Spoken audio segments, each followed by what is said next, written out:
was a very weird child. I used to come out with like some of the most out of pocket things, and my poor parents used to just have to kind of like roll with the punches. So basically, it was like Christmas 1990 something. I was probably about 3 years old, and my parents said to me, "Joy, what do you want for Christmas this year?" And I kind of took a little pause, and I kind of thought about it for a second before replying, "A head."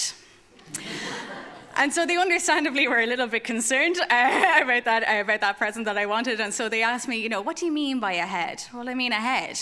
"Well, what would you do with the head?" "Well, it would be a head." I don't understand what could have been more confusing about this. But instead of my parents, throwing an Argus catalogue at me and being like, "No, pick something else out," instead what they did was spend the next couple of weeks trying to decipher what on earth that meant.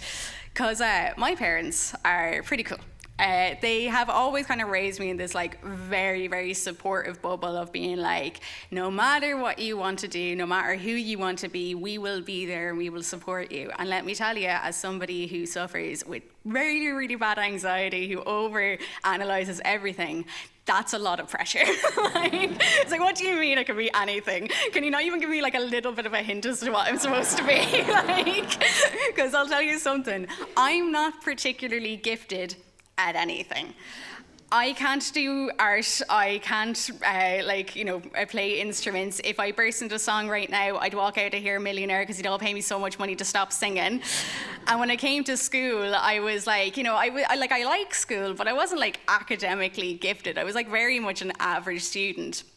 But I really did enjoy school in any ways, and I really enjoyed English, because I was really into, I had this diary that I used to keep, and I used to keep it in the typical dear diary, this is what I did today kind of fashion. What I used to do is I used to write in it mantras and affirmations and things I want to happen and whatever.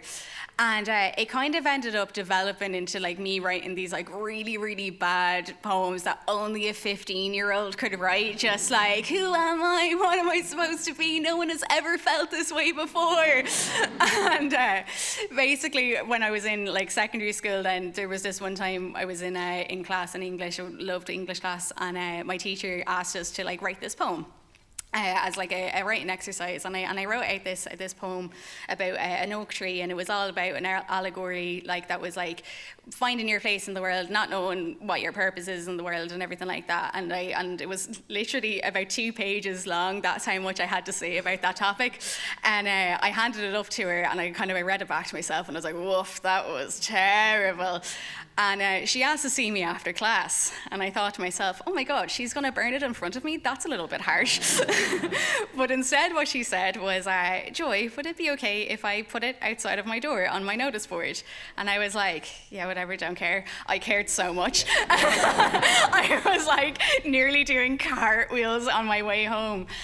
And I didn't tell my parents about it for some reason. I kept it a secret. They found out about it at a parent-teacher meeting that my teacher had loved this poem so much.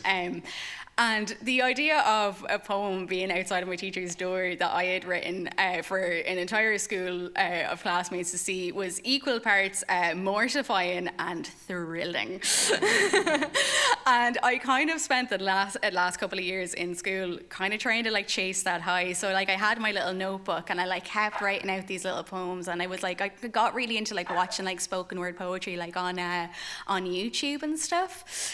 And I remember in particular getting and watching this one artist, and she was talking about how writing poems is a really good way of figuring out problems in your life. And I must have watched that video 5 times over and over and over again, and somehow the moral that I got from it was, oh, it's just a shame I'm not talented enough to do something like that myself, because I'm just that kind of a person. I am very hard on myself. But when I left school, and anyways, it was that time where you're just okay, it's time for me to reinvent myself. Who am I going to be? And I decided to look up to see, because I'd been consuming so much American poetry and so much English poetry, and I was I wonder if this goes on in Dublin.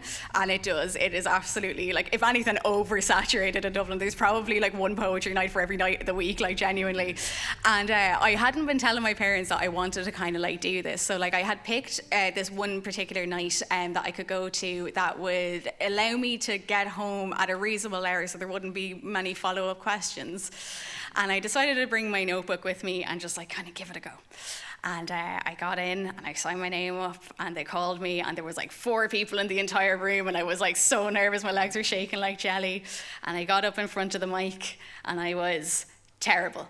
I was horrible. I basically read the poems like covered of my face with like my book. Nobody could hear me or anything like that, but I really enjoyed it and something kind of like bubbled up inside me, and I did something for the first time that I ever did again, which was I tried something and I wasn't good at it and I wanted to do it a second time, and then I did it a third time, and then I did it a fourth time, and that was 10 years ago, and now I do it like very regularly. And the funniest part about this whole story was I hadn't really ever told my parents the kind of extent of this really, really important part of my life.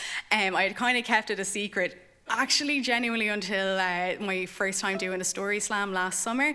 My dad had come to it and he was absolutely like couldn't believe that I had gotten up on stage and told a poem, or told a story rather. And then I kind of was like, do you know what, I think I'm going to go and I'm going to tell my mom about this. And I showed my mom a poem that I had written for her about her, and these are the exact words that she said to me. She said, "Joy, I'm not worthy of that poem."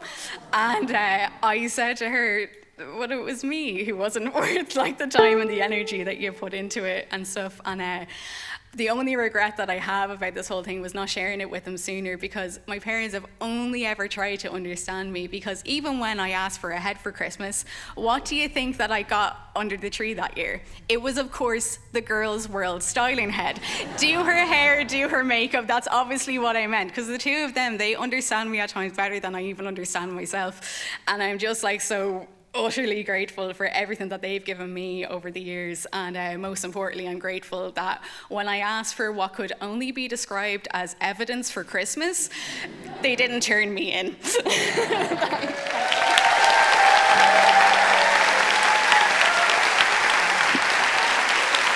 Well done, Joy Murphy.